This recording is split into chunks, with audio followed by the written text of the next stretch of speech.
So, thank you guys for watching this podcast. You are a very special guest today, and you will discover why he is so special in the next few minutes.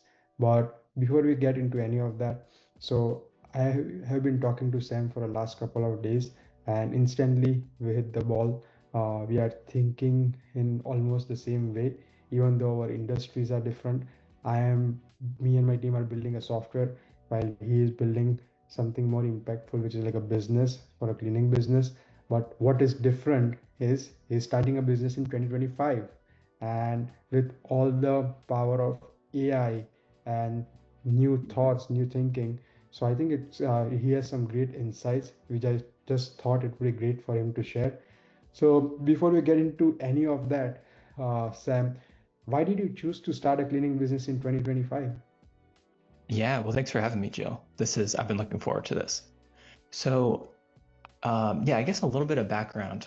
Our business is called HeyMaid, and it's specifically like home cleaning and small office cleaning, with a real focus on getting subscription clients, like recurring service plans. And I felt like 2025 was the right year, definitely for personal reasons. I mean, at least in part. I'm the For the last while, I've been the operations manager for a home building construction company. And, just like being on the front lines of a small business, I was like, man, I really want to try this. Um, I see all the headaches and all the hardships of running your own business. And yet I was like, it still didn't deter me. I was like, let's do this. So, so, and I got to a point where like, I felt like I just didn't want to wait any longer or like waste any time. It's like, why wait for tomorrow? Like, let's just go for it. And, and honestly, there'll never be a good time to like quit your job and start a business. It will always feel scary and uncertain. Um, but Jeff Bezos says like, that's what an experiment is. Like, if you know what the outcome's going to be, it's not an experiment. And ultimately, any business is an experiment. It's all about finding out like, is this business model going to be profitable? Can I find a market for it, et cetera? But launching this business specifically in 2025, it felt, I think because of the resources available to us, it felt much less intimidating, especially entering a new market that I'm not part of. Like, I don't actually have a lot of experience in home cleaning prior to this. So, so just with like the breadth of knowledge that's available, honestly, through like podcasting platforms like these, um, what's generally available on the internet, and then of course, like what's newly available to us via AI, like really filled me with the confidence that I felt like I could venture out into a new industry and tackle this thing this year. Understood, understood. And no, I was just writing down a couple of things because while you're talking, you dropped two things which I found very interesting. Uh, First, let's pick the first one. You mentioned something about subscription. Subscription as a service has been a long part of software industry.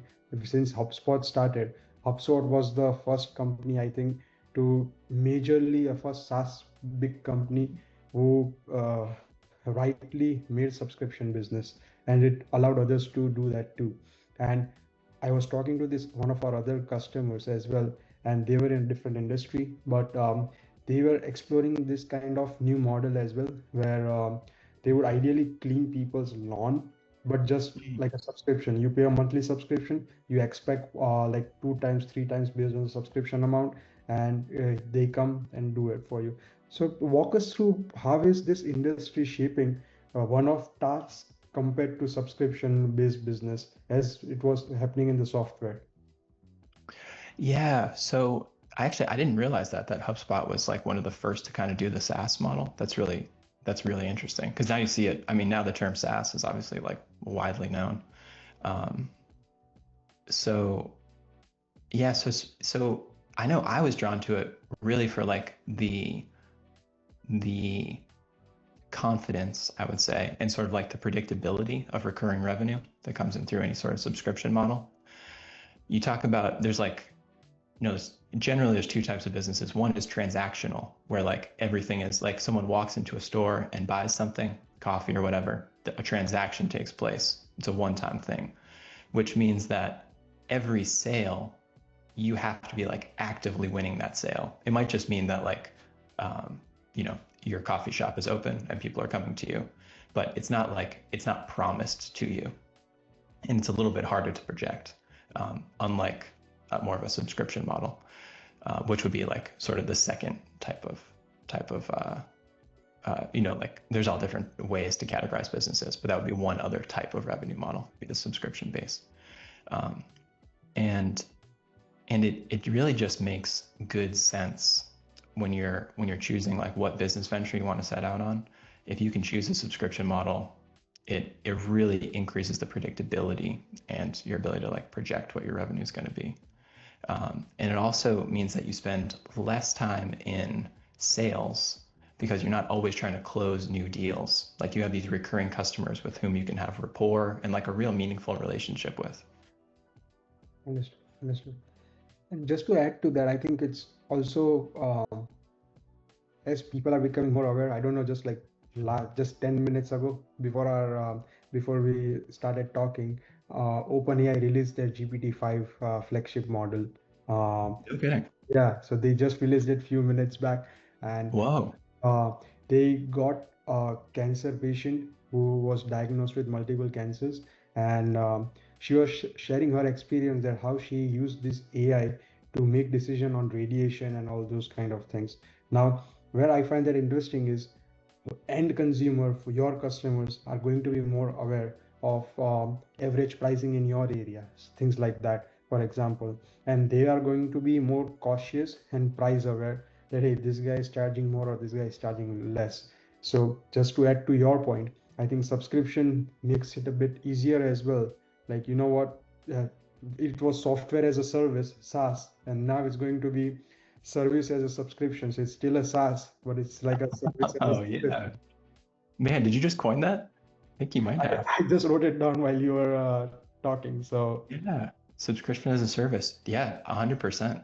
And that's a pretty good point where like you're kind of reducing the amount of time that someone's like shopping around. Because like if you've got a standing relationship like with a company, the you really like in order to change to another company, something either that first company has to have really done something wrong to like lose your trust, or the other company has like just like this unbelievable offer that like is gonna like pull you away from your existing relationship and force you to go through like a whole new onboarding process and everything else. So I guess that's another reason that the subscription model is an appealing one. Is it just increases, I would say it strengthens the relationship between client and company. understood. And just changing topics a slight bit, but related to this is Yeah. usually like in these subscriptions, subscription sharing. For example, Netflix have like subscription sharing plans, and then this software they have user sharing, user based pricing, etc. Now, at Fieldcam, what our long term thinking was that the end customer, like people, field service businesses customer, uh, they would ideally want some sort of, first of all, safety net, which you just discussed, that hey, they don't need to shop around. They have this HeyMaid kind of service which they regularly choose, and that thinking is gone. But then HeyMaid, what it is doing for the end customer is giving them incentive to share that subscription. It's a long-term thinking with the other customers as well, like for example their neighbors. So if their neighbors are interested in something of this subscription they are subscribed to, then they can do some sort of referral or incentive, and Mm. like a one-time free inspection, something like that. So what are your thoughts on this kind of like vague analysis? Yeah, totally. Well, yeah, the referral marketing is so powerful because it's like for one thing, it doesn't cost a lot. Like the cost for like customer acquisition is like is relatively pretty low. You're not like pouring tons of dollars into like digital ad spend or something. But it's also really effective because it's using someone's existing relationships. So it's almost like, you're equipping your customers to be your salespeople essentially, and like act on your behalf. So yeah, that's going to be fundamental as we're putting systems in place here at HeyMaid. Like a good referral tool, whether it be a piece of software or just a well-defined process, is going to be like a day one thing, not an afterthought. For really all those reasons right there. It's also just feels good to like, ideally you're turning customers into fans of your company, people who like love your company. I think about something like restaurants have fans, or like regional fast food places have fans, where like if someone flies out to like California, you're like, oh, I have to take you to In-N-Out. You've never been? Oh, I gotta take you to In-N-Out.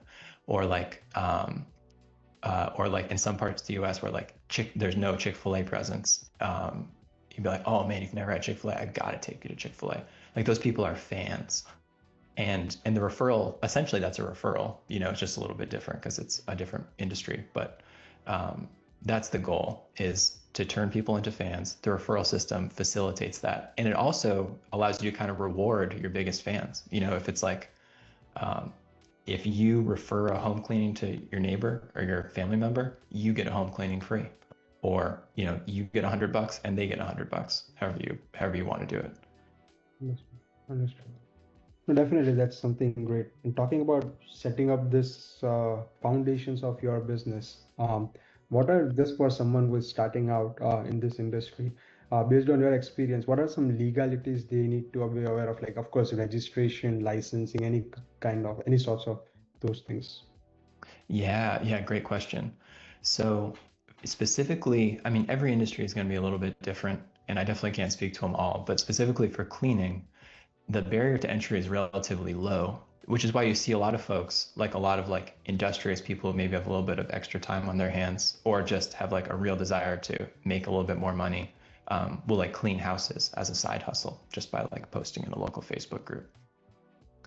So there's not a whole lot of like credentialing or legality required to clean homes.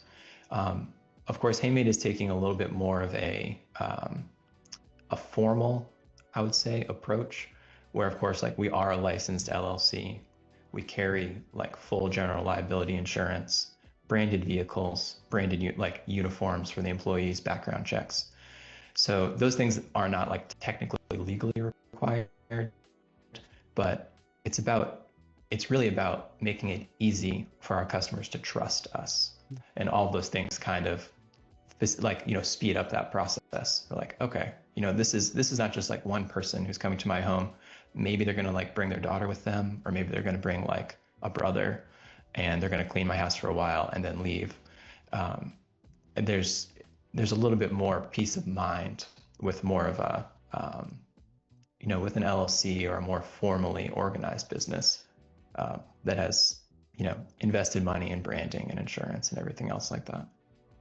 Understood. And I really loved, I was going through your website and I saw that, first of all, great website.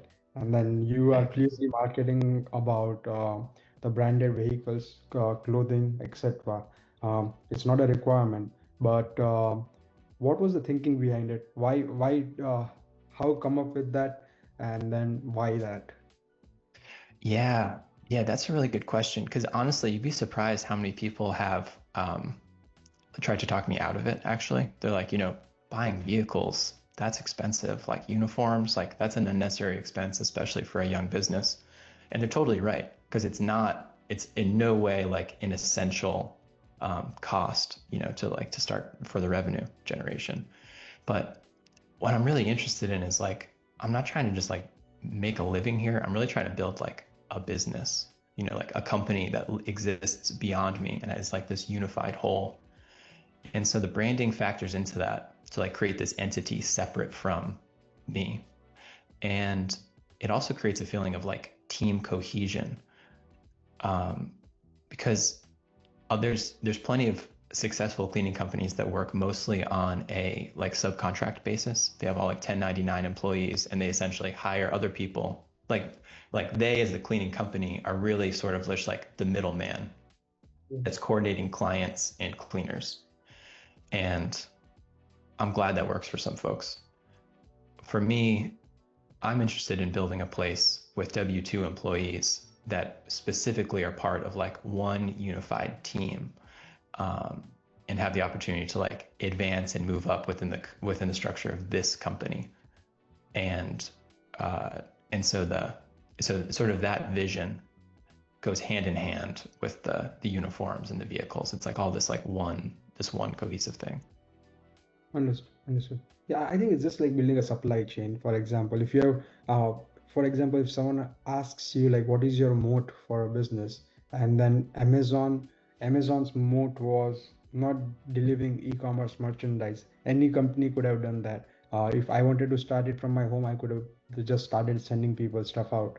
But what the moat was supply chain. No one could replicate their distribution and supply chain two-day delivery. If someone had to do that, then they would need to invest the same amount of money, same amount of workforce, and same amount of resources to put that in. And there is no better way of doing it. So it's, I think, that same kind of mindset where you are laying down a supply chain for your service business, and ultimately, if yeah, you are just like unbeatable in that particular way. If some there's no better way to show yourself than doing that.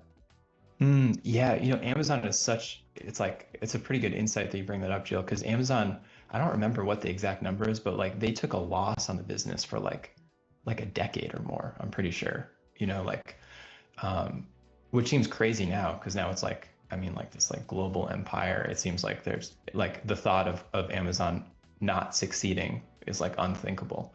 But there's a lot of, I think my impression is after the initial public offering, like there was a lot of people who thought that it was like doomed to fail because they were just taking a loss year after year. But they were playing like the long-term game. They were playing the long game, and it was about like getting all these systems in place because it's a business that really like it is at its peak at scale. It's not something that really, it was never designed to work on like a small, as like this like little miniature company. Understood. No, definitely. And speaking of systems in place, you have infrastructure which you are putting in place with all this vehicles and clothing, workforce, etc. Then what other systems are you planning or are you already using and implementing to grow and get out of the startup phase as soon as possible into the growth trajectory? Yeah, great question. I mean, really like one of the first things I started out doing was searching for the right piece of software or pieces of software to run the business, which is of course how I came across Field Camp. And I was struck like right away by Field Camp by like the clean interface. It felt like modern. It didn't feel like it had been, developed like whatever 10, 15 years ago and just like have had like minor just basically like more stuff packed into it over that time. It feels super lean. And then of course like it's built on it's like AI first, which is really exciting because I use ChatGPT all the time, but I'm always importing the data into it. It's like this manual operation of like you have this like information processor that you have to manually dump the information into, whether it be a spreadsheet or whatever. Um, Whereas like what Field Camp is doing is like here's the data, here's the information processor. They are like one entity. It's all sitting right on top of that. So you can do all this crazy stuff like request metric reports based on your actual finances within your FSM, and like generate invoices. It's really awesome. So that would be one part of the systems. Um, Getting a good like trying to like kind of imaginatively like put yourself like in the customer's shoes. Like if I'm the customer, what am I doing? Well, I need like a website to interact with, of course. I need a phone number. When the customer is calling that phone number, like what's ringing? Is it my personal cell phone? That's definitely not scalable. Is it like an office phone in like this rented space? That's also not scalable. So we went with a VoIP. In this case, it's Zoom Phone, and I've used a couple of different VoIPs in the past. And the beauty of it is just like so flexible. You can like from like the computer interface, you can set up like call routing, you can build your phone trees. So in this case, like for new customers, they call like our front desk number, the one that you see on Google, but it forwards them to our virtual receptionist where they can do intake for the customers who maybe would rather not get their quote online, but rather get their quote like from a person. Which actually comes to the pricing quote as well. Because one of the first things you need to, if I'm that, to go back to the example, if I'm that customer picking up the phone to call the cleaner, you've got like 2 questions, like, do you clean in my area? And if yes, how much is it going to cost? Yeah. So one of the first things I did was find an agency to build out a pricing chatbot for the website. I really just wanted something that was like, first of all, like asynchronous, so a customer can like get the price to clean their home at like 4 o'clock in the morning if that's when they're thinking about it, and also well, asynchronous, and then just like hands off, foolproof, like just like, here's your price, get it now. You don't have to like pick up the phone, schedule for someone to come to your house, walk around your house, and then give you a price. And that actually is built on an AWS chatbot platform called Lex, and then just has like a couple of APIs to just, that kind of does like the validation for like, are you in our service area based on drive time? Pulls in some real estate data, so it actually knows like what the square footage of the home is, and the number of bedrooms and bathrooms. Understood. Yeah. No, I think what you revealed was 2 things which it's on our roadmap. So first of all, the 2 things which you just described, the some of the team members, they are already actively working on it, and because that's the future, right? Ultimately, and what we are planning as a field camp company is, you have this base piece of software where you can talk to it, you can do whatever you want. If you are starting out, that's the best boilerplate that you can start it from. But then as your company grows, you need customization. And ultimately, for till today, all the software vendors, how it has been is, okay, here is the boilerplate is what you get. You pay for boilerplate and you use it. If you don't like it, okay, go to another boilerplate. But ultimately, I think the future is about personalization and customization because of AI.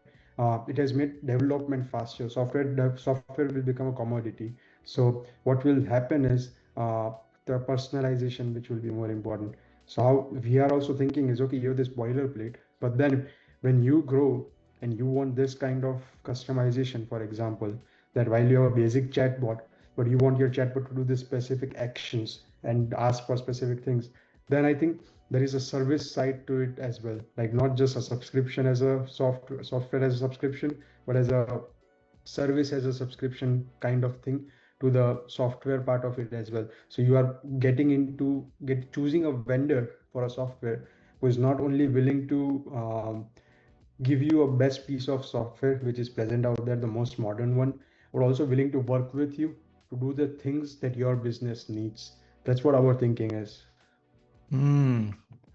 Oh yeah, that's really fascinating. Where it's almost like, yeah, like it's like more about the service you're offering rather than like the product. It's not like just strictly a boilerplate product. It's like, what is the experience going to be like for you as the customer when I say, hey, my business needs this unique, whatever capability.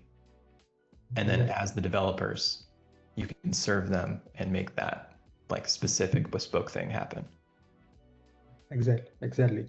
And then if just a curious question for you is, if you had 5 steps, if someone wants to, like, okay, I'm starting a cleaning business today. I want to start just laying software or digital grounds for it, which means there can be Google listing, anything, any 5 steps that you have to follow. What are the first 5 things you would do to set yourself up quickly? Right. So basically to make sure I'm understanding the question correctly, like to create like a presence, like a Yeah, digital presence as quickly as possible. yeah, Oh yeah, great question. Yeah, I would say the website first for sure. And it doesn't have to be like, it does not have to be fancy. I'm actually a really big fan of like one page websites, where like the, like all like the links, the heading links are actually just like anchor links that take you further down the same page. I think something like that works great.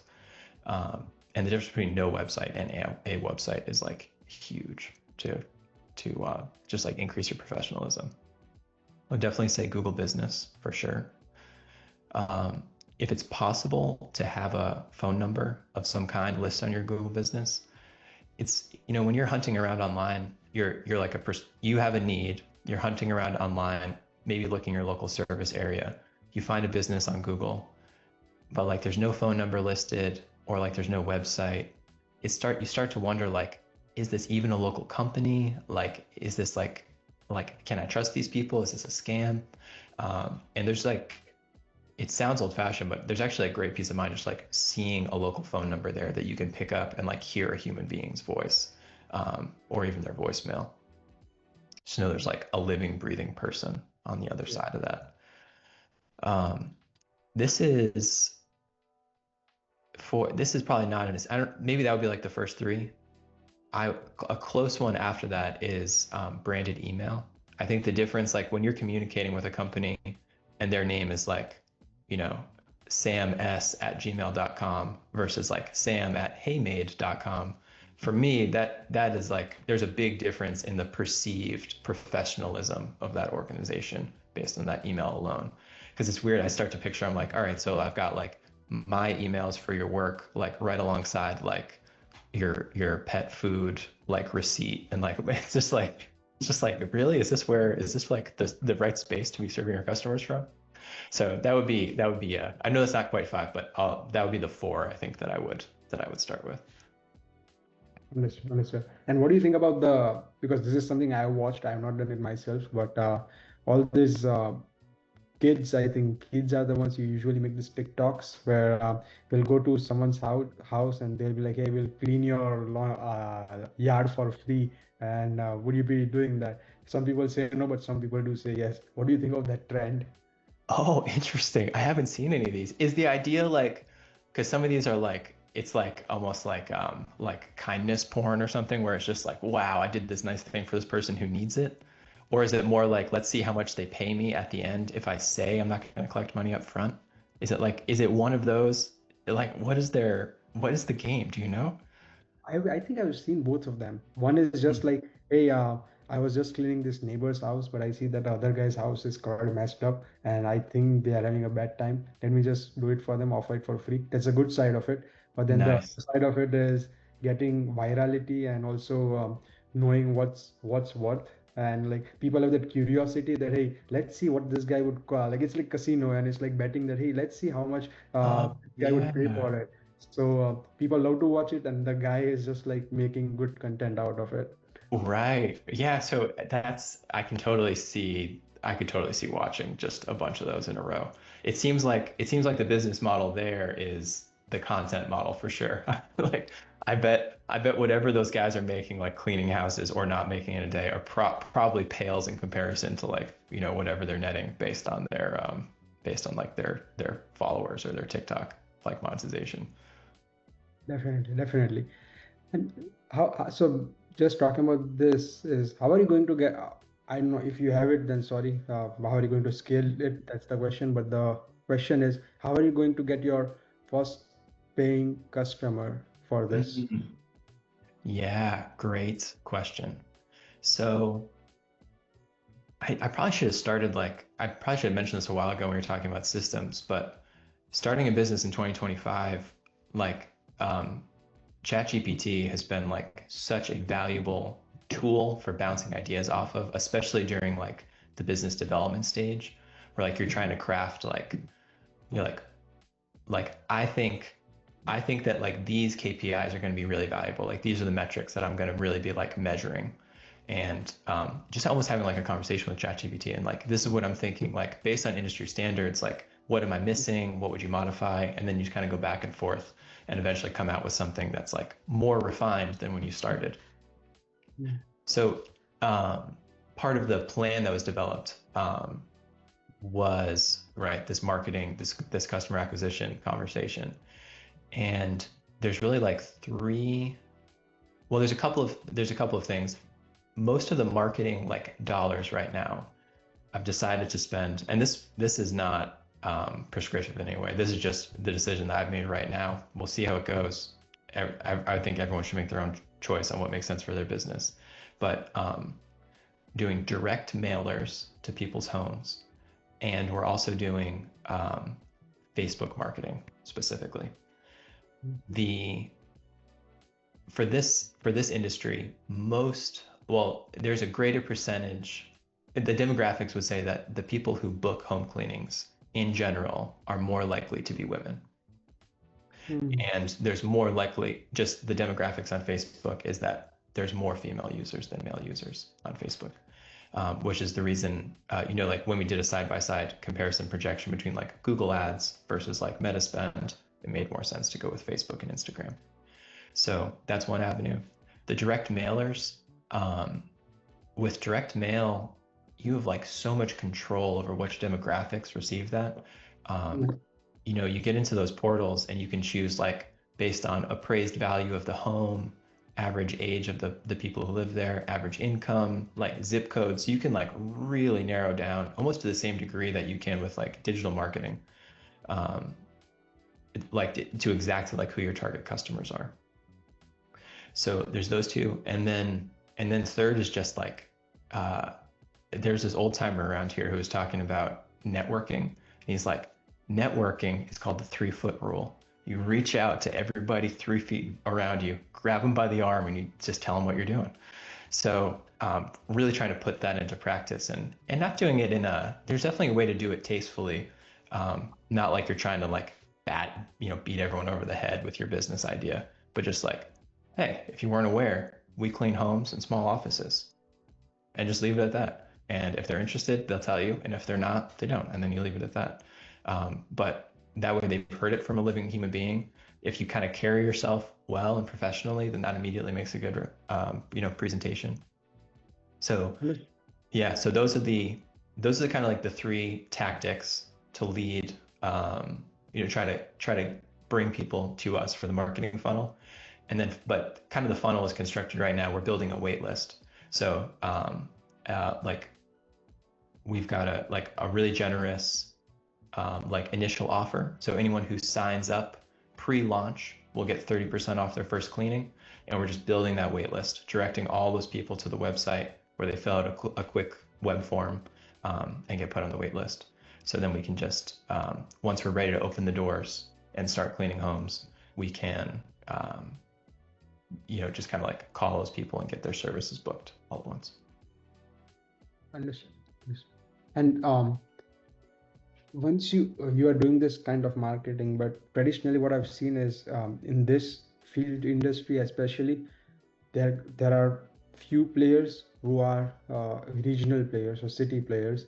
Then there are few who are state or province level, and then there are only small, I think 1 or 2% of them which are national franchise level kind of things.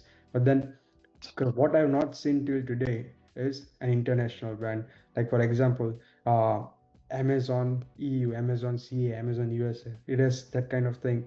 And do you think that are you thinking in that sort of that, hey, people would ultimately say, hey, let's HeyMaid this, like let's HeyMaid, like that's the term people use, let's Uber, that kind of thing internationally. Yeah, man, that would be awesome, right? Where you reach this point where like your service, you've like defined your industry so completely that like your brand name is synonymous with it.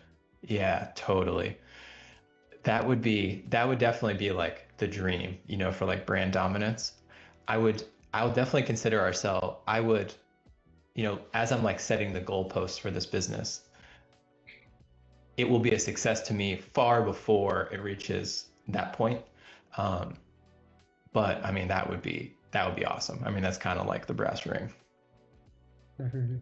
And the reason I asked that is because I was in India. I recently got married and I was in India for like almost. Oh, no way.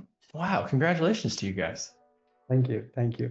And I was there for a few months, and there is this app which is called Blinkit. but there's many apps like this, like Uber Eats, they are launching, and they're basically for any kind of shopping that you do in a Walmart, for example. If they call it quick commerce, and the goal of quick commerce is 10-minute delivery. So uh, what they do is you order anything. It's diapers, it's like toothbrush, um, toothpaste, anything, food items, protein powder, protein bar, anything. Within 10 minutes, it will be at your house, under 10 minutes. And Oh my gosh.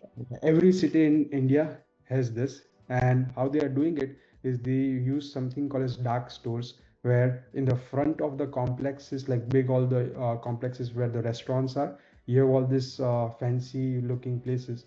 But no one has ever thought about that in the same building there are back facing shops as well, which are ideally in North America they are used for truck parking and all those kind of logistics.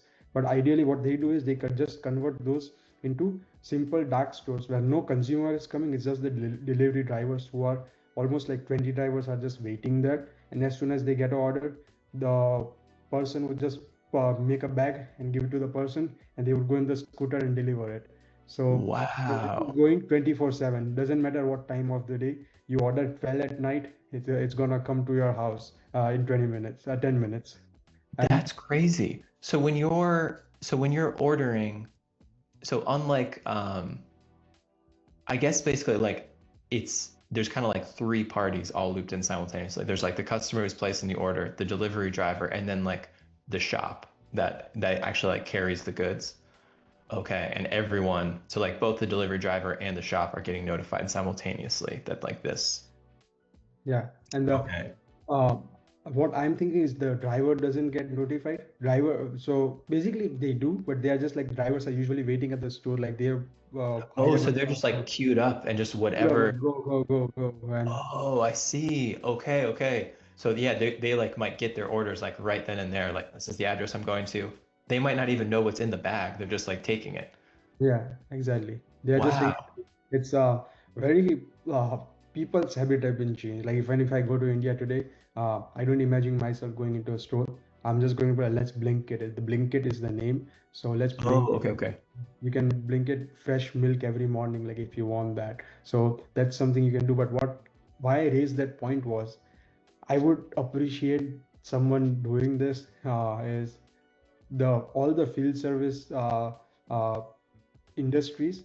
I should have one app like Blinkit, and I'll just like plumber to your house in less than an hour, or maid to your house in like 30 minutes, something like that. What do Totally. you think of that kind of business model?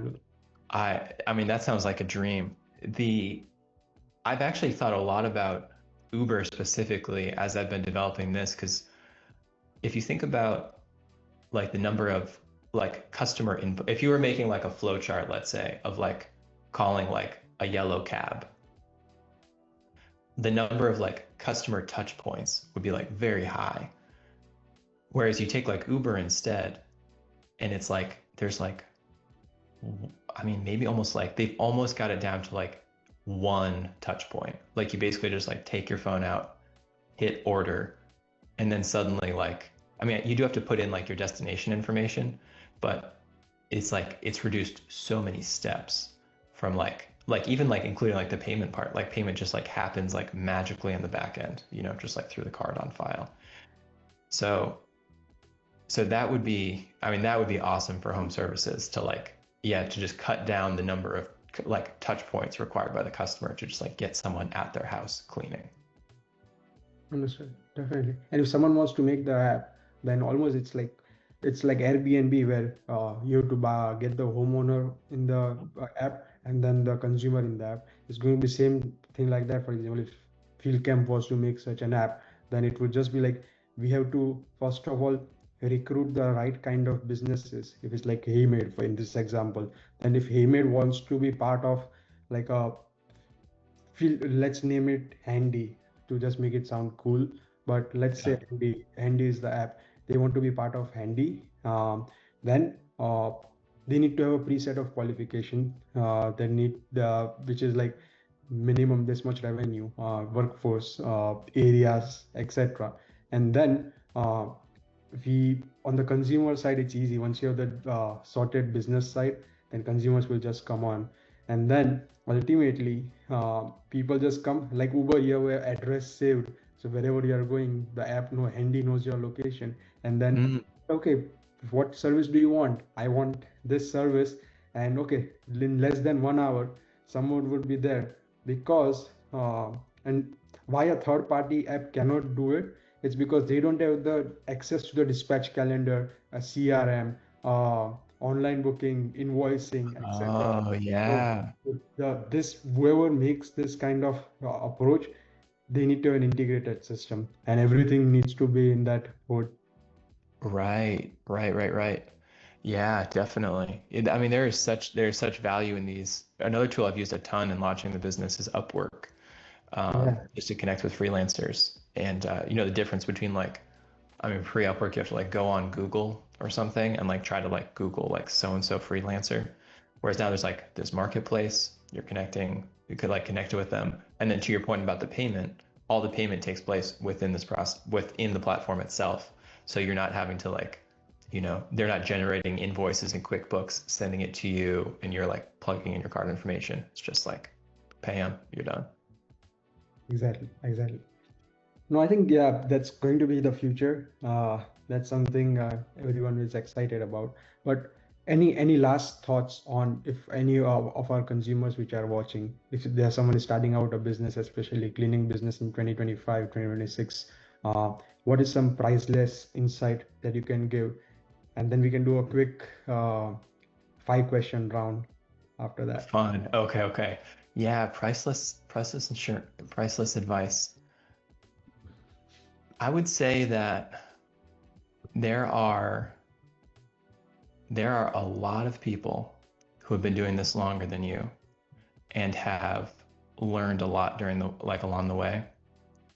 Do whatever you can, whatever your preferred method of, like knowledge consumption is, whether it be like podcasts or books or YouTube videos, like just like put your antenna up and just like drink in the information. Something I didn't mention this, but something that I used AI for was there's another podcast like specifically all about cleaning. Like most podcast episodes are someone who owns a home cleaning company speaking for like 30 minutes to an hour about some dedicated topic. But there's like 50 episodes, and I mean I like listening to podcasts, but I was like, do I really like 50 hours? Like it's kind of a long time to spend and like to like take notes and like really trying to like remember what came of it. It was tricky. So instead, using like an AI agent, we are able to like, what I did was I just had them like search online to find the RSS feed, grab the MP3, put it into a AI platform that could transcribe the whole podcast, and then um, like gave it a prompt to say like, based on this transcript, please export like all valuable insights for a cleaning business owner. And now it's all sitting in a Notion dashboard. So I have like the collective knowledge of like this entire podcast in bullet points, searchable within Notion, which of course has its own AI level. So like if I want to say like, what are some hiring tips? I just type that into Notion, and it's searching like 50 transcripts of podcasts to like pull out like really actionable insights that aren't like generic or just based on like what's widely available on the internet. So that's it. Yeah, I would say learn from others would be the number one insight um, that I could offer. Got it. All right, let's do the 5 questions quickly, Okay. 10 or less. Uh, what's the one AI tool besides Field Camp that you can't live without? I guess I'd have to say ChatGPT these days, though Notion would be a close second. You like their AI? It's it's I guess yeah, honestly, I don't use Notion primarily as an AI tool, but I guess I kind of consider it since it does have that AI Yeah. level. I think in general I found ChatGPT to be superior like when I put in similar prompts. But where Notion has the leg up is I don't have to do the manual data entry. Often like it's already got the information right there inside it, which is what's appealing. Like Field Camp does. Biggest myth starting the cleaning business in 2025. Biggest, what did you say? What? Biggest myth, like what's the Yeah, biggest myth. Oh, good question. I bet I bet this goes for like most businesses that like starting a business will be fun and easy and working for yourself is going to be relaxing. It's none of those things, but it's still okay. so worth it. Yeah, definitely. If you could automate one of the things today, what would you automate? Oh my gosh. And I'm asking these questions, they are not one line thinking questions. They're just like, oh, let me think for Yeah. Wow. Automate anything. Specifically for the business, do you think? anything in your life. Anything at all. Oh my gosh. You know, it's funny. The first thing, maybe it's just top of mind, but like house cleaning, if that could just be automated, you like finish cooking dinner, you eat your dinner, and then the kitchen is clean and the floors are clean, and like, oh man, that would be amazing. Definitely, definitely. Craziest, I know you're on early stage, but any craziest customer conversation or bad experience, or you're like, oh, what the F? Like, Oh yeah, yeah, yeah, yeah. Great question. Um, so this is an experience I had with HeyMaid, but working for a custom home building company. We had someone call once asking to build an outhouse, like just like a tiny shack that someone just goes and does their business in, like in the backyard. They're like, well, I mean, it is a structure. It has four walls and a roof and a door, but not exactly a custom home. definitely, that's funny. Uh, Last question. One word to describe running your business today. One word. One word. Simple. It's somewhat of that's definitely like an aspirational word, but that is the word I have in mind basically all the time. Making it simple to be a customer, make it simple to be an employee, make it simple to be a business owner. And what that means is like really like trying to like create processes that don't have extra steps, use software in an intelligent way so that you're not constantly reinventing the wheel. You're just like trying to like simplify until you get down to like the core business loop. No, definitely. And as experienced as you are, simple is also starting for you. The mindset is great that, hey, you know what? We have to get this thing done. Simple. Let's get it done. It's that kind of mindset. Yes, yep, definitely. Definitely. All right, guys. I think great insights in the podcast. And yeah, let's thank Sam for his time.